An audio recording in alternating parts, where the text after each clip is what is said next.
Dalam peta ekonomi global yang semakin panas akibat ketegangan antara Amerika Serikat dan China, satu negara di Asia Tenggara kini mencuri perhatian dunia, Malaysia. Negara berpenduduk 33 juta jiwa ini tiba-tiba muncul sebagai pemain kunci dalam dinamika rantai pasok global, bukan karena ukuran ekonominya yang besar, melainkan karena posisi strategis dan kemampuan diplomasi yang seimbang antara dua kekuatan ekonomi terbesar dunia. Sejak dimulai pada tahun 2018, perang dagang antara Amerika Serikat dan China tidak hanya berisi pertukaran tarif impor, tetapi juga perang ideologi dan teknologi. AS menuduh China melakukan praktik dagang tidak adil, pencurian kekayaan intelektual, dan subsidi besar-besaran bagi industri strategisnya. Sebaliknya, China menilai kebijakan AS sebagai bentuk proteksionisme baru untuk menahan kebangkitan ekonomi negeri tirai baru. Akibatnya, rantai pasok global terguncang. Banyak perusahaan multinasional mulai mencari cara agar tidak terlalu bergantung pada China. Inilah yang melahirkan fenomena China Plus One, strategi bisnis di mana perusahaan mempertahankan sebagian produksi di China, namun membuka basis produksi tambahan di negara lain yang lebih stabil dan ramah investasi. Dan dari sekian banyak negara di Asia, Malaysia termasuk yang paling diuntungkan.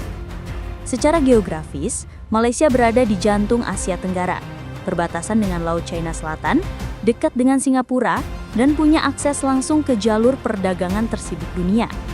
Namun, yang membuat Malaysia menarik bukan hanya letaknya, melainkan kemampuannya menyeimbangkan hubungan diplomatik dan ekonomi dengan kedua kubu. Di satu sisi, Malaysia menjalin hubungan erat dengan China.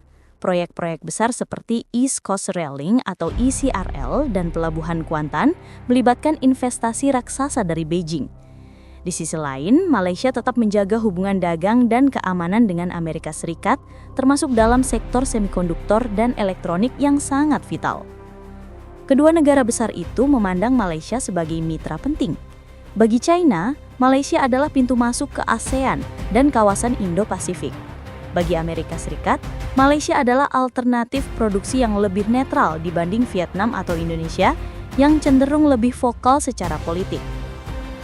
Menurut data yang dirilis oleh Lembaga Penelitian Ekonomi, Penang Institute, dalam 2 tahun terakhir, Malaysia mencatat lonjakan investasi asing langsung, terutama di sektor elektronik, komponen listrik, dan teknologi tinggi. Perusahaan seperti HP, Intel, dan Infineon memperluas pabriknya di Penang dan Kulim untuk mengantisipasi kebijakan tarif baru AS terhadap produk China. Langkah ini tidak hanya meningkatkan lapangan kerja, tetapi juga menempatkan Malaysia sebagai titik sentral rantai pasok global semikonduktor. Fakta menariknya, lebih dari 7% ekspor global chip semikonduktor kini melalui Malaysia, sebuah angka yang sebelumnya didominasi oleh Taiwan dan Korea Selatan.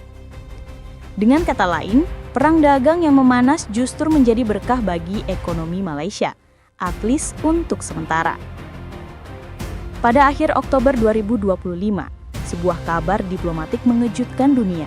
Pejabat tinggi AS dan China bertemu di Kuala Lumpur untuk membahas upaya mencegah eskalasi tarif baru. Pertemuan ini digambarkan oleh media internasional sebagai sesi damai diam-diam, karena kedua pihak tidak ingin menimbulkan kegaduhan politik di negara mereka masing-masing.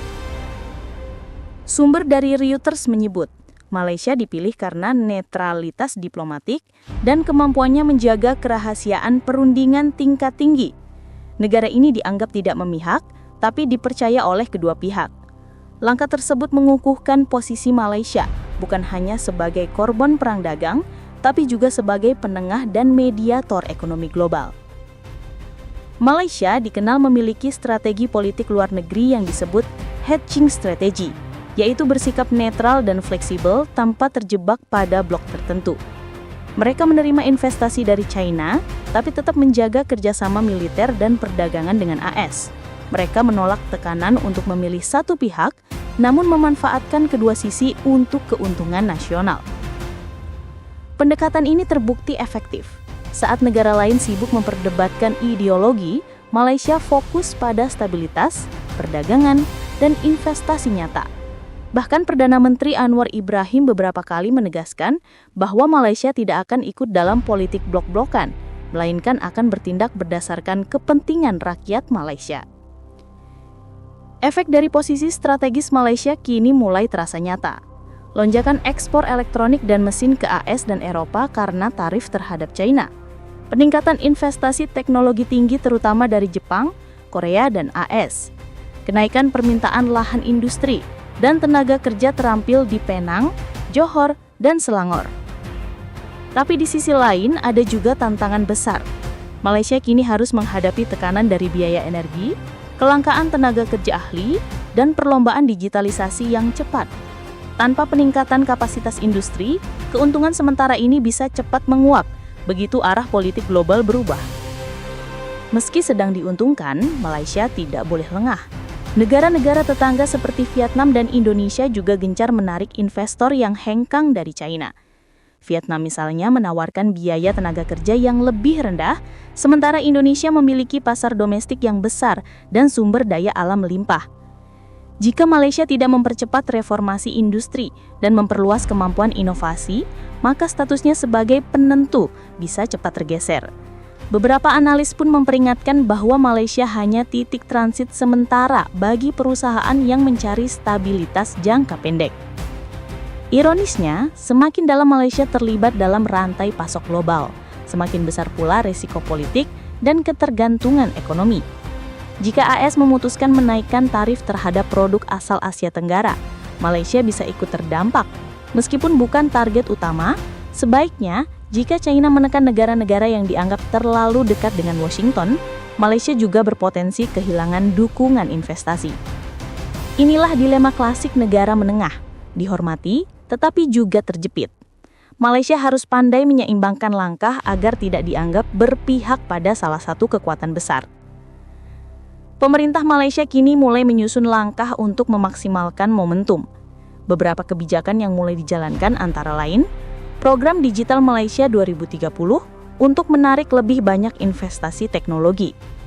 Insentif pajak dan dukungan infrastruktur untuk pabrik baru di sektor semikonduktor dan otomasi.